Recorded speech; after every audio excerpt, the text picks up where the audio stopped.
The most common thing I hear when I'm on campus nowadays from students is that how tired they are, how burnt out they feel after every single weekend, and how the weekend only felt like it was 5 hours long. I get it completely.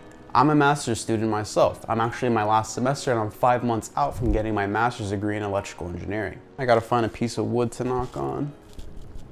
I've been in that position many times before in the last 4 years, and I'll probably find myself in that position again sometime this semester. So if you're a college student that's struggling to make it past the finish line, or maybe you're a high schooler that's entering their first year of college, here are 3 tips that I wish I knew as a freshman on how to avoid college burnout.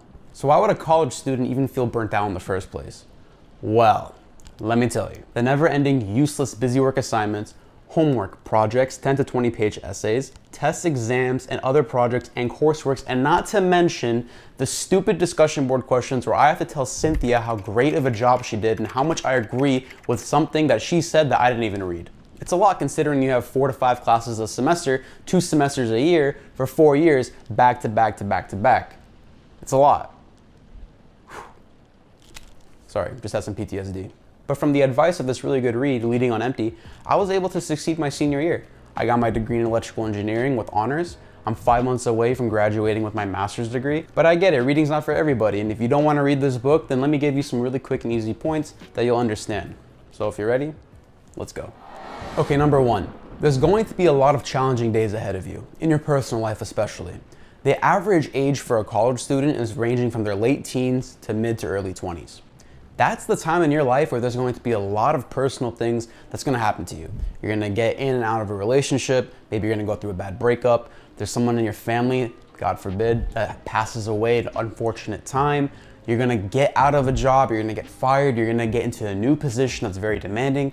A lot of the things in your personal life is going to take into effect in this age range. This is when a real life, the taste of real life is going to come in, and all of these things that are happening in your personal life, it's going to happen in the exact same moment where you have that big exam right around the corner and you really need to pass it to get a good grade and pass this class. Bad timing like this happens all the time when you're an adult. Reality just slapped you in the face, and now you have to stay hyper-focused on school or risk failing. It's overwhelming, it's tough. I've been through every single last one of those things during a semester and during the time where I really had to focus on school. There's a lot of distractions, and it sucks. But here's what I did from the advice of this book that helped me get through all of those things and also helped me pass my classes. With the weight of the world on your shoulders, you're not gonna wanna talk to anybody about anything. You're already exhausted from your circumstances. The last thing you're gonna wanna do is verbally repeat and explain over and over and over the situation that you're in. You gotta get away from all of the noise. This is called solitude, a chosen separation to refining your soul. A thing college students fail to get is that they don't take a couple of days to take a step back and evaluate the position that they're in. They don't take the time to be alone and see how they feel, why they feel that way, learn how to meditate, pray, and mentally accept the circumstances that they're in, and work towards building the courage to conquer what's bothering them. If you don't do any of those things, you don't pray, you don't meditate, you don't figure out what's really bothering you, what's eating away at you, all of these overwhelming things in your life, they're gonna come back and consume you. It's gonna give you anxiety, and that anxiety is gonna be really hard for you to get all of that work left over done. And how you cope with that anxiety is just as equally as important. So how will you handle it? That state of anxiety, being overwhelmed all the time? Because I can tell you how most college students handle it, and it's not good. They develop really bad, awful habits. Being in college for the past 5 years, I've seen so many different methods for people to cope with their anxiety. A couple of the methods that I have a lot of friends do is they smoke like a chimney. Some of them go out and party and they drink like a fish. They say that this is the way that I relieve the stress that I have inside. Yeah? Okay, well, the majority of those people, now that I'm in my 5th year, the same exact people that told me that back in the day who developed these really bad habits to cope with their stress, they either failed, they dropped out, or they're very behind and they are struggling to catch up now because the way that they handled all of their problems really kept setting them back because they developed these bad habits on semester 1 and they carried those bad habits through to the next semester. And for the ones that are still in college now, they're extremely burnt out because the thing that they thought that they were doing to help them from being burnt out actually burnt them out more. When the days are getting rough, pull back for a second and consider, what kind of vice am I gonna take to deal with the stress and anxiety? Am I gonna go through the bad habits or am I gonna develop good habits? You ought to consider taking a stand of solitude because if you don't take the time to refine your soul, then you're gonna enter into something called isolation. which is the unhealthy version of solitude. Isolation is where a lot of students end up, especially the last couple of years where we had lockdowns and the college campuses weren't open, everything was done on Zoom, everybody was working from home, so everyone was in their room 24/7. That feeling of claustrophobia, the feeling of being alone in your room, in your house, not having anyone to talk with, not having any friends and face-to-face communication or seeing people's faces, it really messed with people. And that is what isolation is in a nutshell. Isolation is what you crave when you neglect solitude. Instead of pulling yourself away with your own will to deal with the problems and to think, your body and mind is gonna crave being alone, and now you're stuck in this pit of despair. It's real, it's not fun, it happens all the time. That's the difference between solitude versus isolation. Also, here's another bad habit that you really want to avoid, especially early on in your career. Do not down 5 to 6 cups of coffee the night before a big exam so you can pull off an all-nighters. All-nighters rarely work. I had a rule. As soon as it hits midnight, I don't study anymore, I don't read anymore, I don't do anything anymore. Because I know if I don't know it by 12 a.m., there's no way that I'm gonna know it by 3 a.m. or 4 a.m. I'm gonna be too tired to grasp the concepts. So that's my personal rule.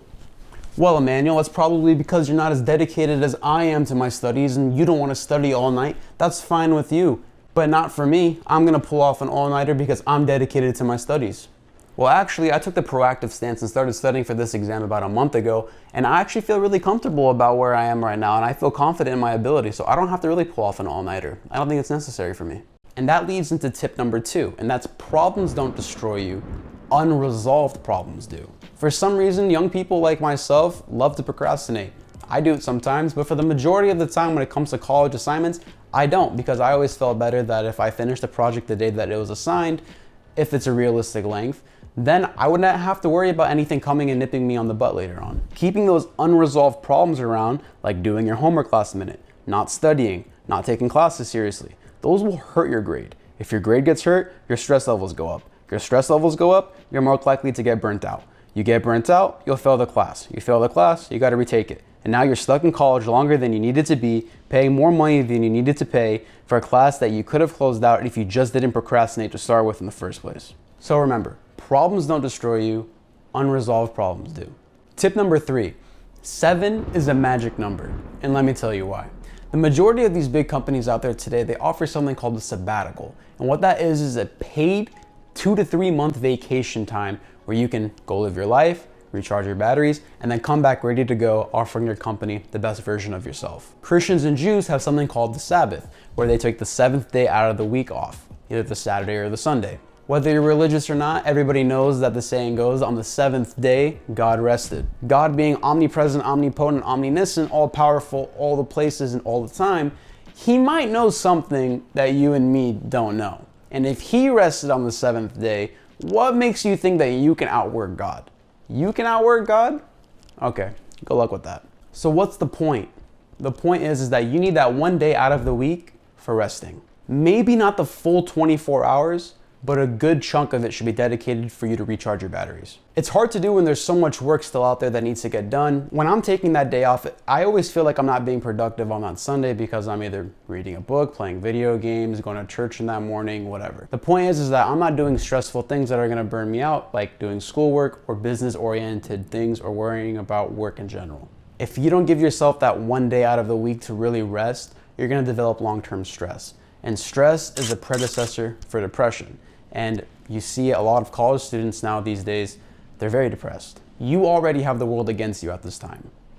Don't be against yourself. For more points on leading on empty, I'll leave a description down below so you can purchase this book for yourself if you want to check it out.